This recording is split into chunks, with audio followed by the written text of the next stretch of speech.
Hello friends, आप सभी का मेरे यूटी फैक्ट चैनल पर स्वागत है। चैनल पर पहली बार आए हैं तो चैनल को सब्सक्राइब कर लीजिए। हम लोग भारत की नदी तंत्रों का अध्ययन कर रहे हैं। अब तक हम लोगों ने सबसे पहले देखा था हिमालयी नदी तंत्र के बारे में। हिमालयी नदी तंत्रों के अंतर्गत हम लोगों ने सबसे पहले देखा था सिंधु नदी तंत्र के बारे में। सिंधु नदी तंत्र के बाद हम लोगों ने देखा था ब्रह्मपुत्र नदी तंत्र के बारे में। फिर इसके बाद जो भारत के 1/4 अपवाह क्षेत्र का निर्धारण करती है गंगा नदी तंत्र, उसका अध्ययन किया था।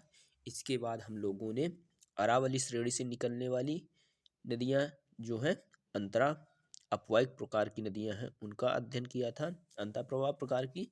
फिर इसके बाद हम लोगों ने अध्ययन किया था भ्रंश घाटी में प्रवाहित होने वाली नदियां, जैसे तापी और नर्मदा जैसी नदियां, उनके बारे में हम लोगों ने इसके बाद देखना शुरू किया था प्रायद्वीपीय भारत की नदियों के बारे में। तो इसकी जो महत्वपूर्ण नदियां हैं प्रायद्वीपीय भारत की, जो पश्चिमी घाट पर्वत श्रृंखला के, ये क्या है, पश्चिमी घाट पर्वत श्रृंखला है। तो पश्चिमी घाट पर्वत श्रृंखला के पूर्वी ढलानों से उद्गमित होने के उपरांत दक्षिण एवं दक्षिण पूर्व की ओर प्रवाहित होते हुए बंगाल की खाड़ी में अपना मुहाना बनाती हैं। बंगाल की खाड़ी में अपना मुहाना बनाती हैं। तो इनमें कुछ महत्वपूर्ण नदियां हैं, जैसे गोदावरी नदी, गोदावरी के बाद कृष्णा नदी और साथ ही साथ कावेरी नदी। तो इसमें हम लोगों ने गोदावरी और कृष्णा नदियों का अध्ययन कर लिया है। तो गोदावरी जो नदी है वो त्र्यंबकेश्वर नामक स्थान से निकलती है, नासिक से।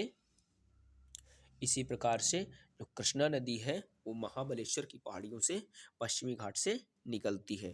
तो इसके बाद ये जो नदियां हैं पूर्व की ओर प्रवाहित होते हुए बंगाल की खाड़ी में मिल जाती हैं। आज के वीडियो में हम लोग कावेरी नदी एवं उसकी सहायक नदियों के बारे में देखेंगे। जो कावेरी नदी है इसे दक्षिण गंगा के नाम से भी जाना जाता है, इसे दक्षिण की गंगा भी कहा जाता है। तो इसका उद्गम जो है पश्चिमी घाट पर्वत श्रृंखला पर, ये क्या है, पश्चिमी घाट पर्वत श्रृंखला है। तो यहीं पर एक श्रेणी पड़ती है ब्रह्मगिरी श्रेणी। ब्रह्मगिरी श्रेणी पर एक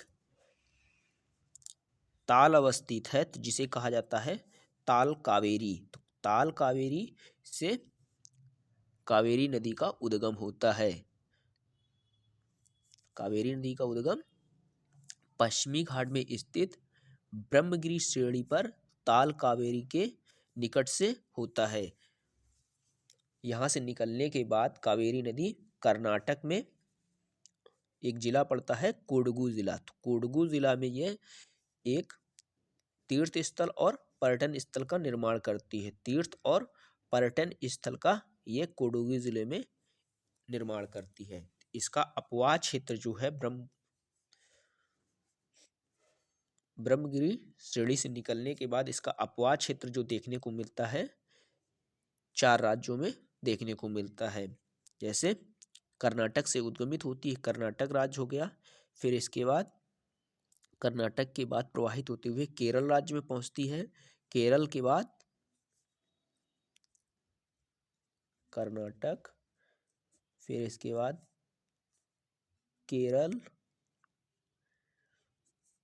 फिर इसके बाद पहुंचती है तमिलनाडु,